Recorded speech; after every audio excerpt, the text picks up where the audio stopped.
Hello, ladies and gentlemen. Welcome to CYN Studios, and I'm very happy to have you here with me today. I'd like to share some few thoughts with you, which I believe is going to be very helpful.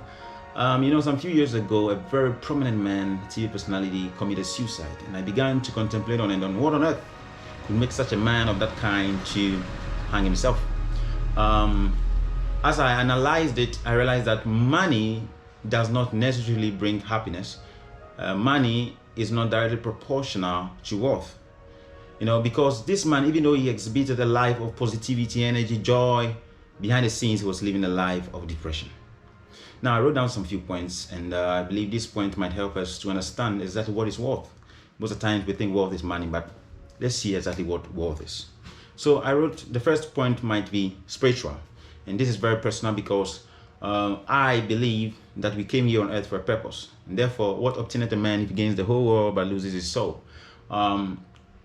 I believe that we are going to account for whatever it is that we're doing, so we have to live right. So it is not to force anybody to believe anything they don't want to believe. I believe life is spiritual, but anybody can believe whatever they want to believe, and they are entitled to it. Number two, intellectual. It's important to enrich ourselves intellectually, especially in our minds, to be able to tackle situations. Solomon, the richest man to have ever lived on earth, was asked, what do you want?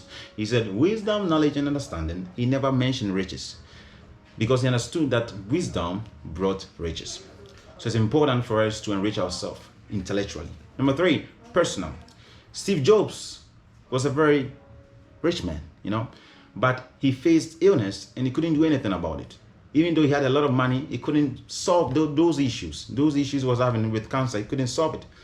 Now you understand that it's important to understand that personal wealth cannot be bought. As they say, health is wealth. So you have to eat good, exercise, drink well, and live good. So that when you come out with a positive body, a body that is not sick. Then we have the social wealth. You are who you associate yourself with. So if you're always with a negative group, remember you are also very, very negative. Remember to forgive is important. Your relationships with one another. Sometimes when you see somebody, you are able to, know if they are happy or not just from their face, because they look very frustrated. Even though they are 20, they look 60 or 40. Sorry, I'm just exaggerating. But people show up and you know that there's something wrong with them because of their relationships. Most of the time, they cannot even perform to their highest potential because something is wrong with their family. Something is wrong with their relationships. The fourth one, I think, might be influential. That is the ability, the capacity to impact a community, a society.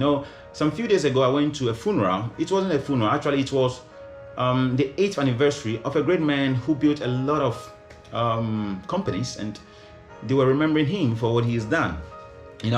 And you could see that the people who were there were all influenced by this man. This man did something that touched their life, impacted their life. And so they were there, and it was joy to see that a man was able to impact this much people. So it's very important to impact the world.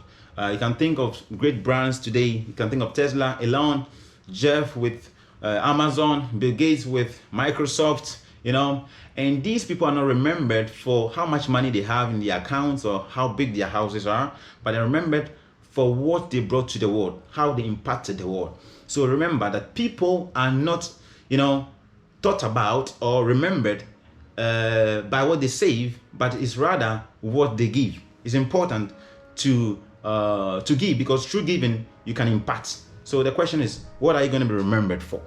Then we have generational wealth. He says there's a saying, actually, that is a great man leaves inheritance for his children's children. So the question is, are you leaving something for them, or everything dies with you? If everything dies with you, then you are a failure. I hope you are not. Thank you for your time.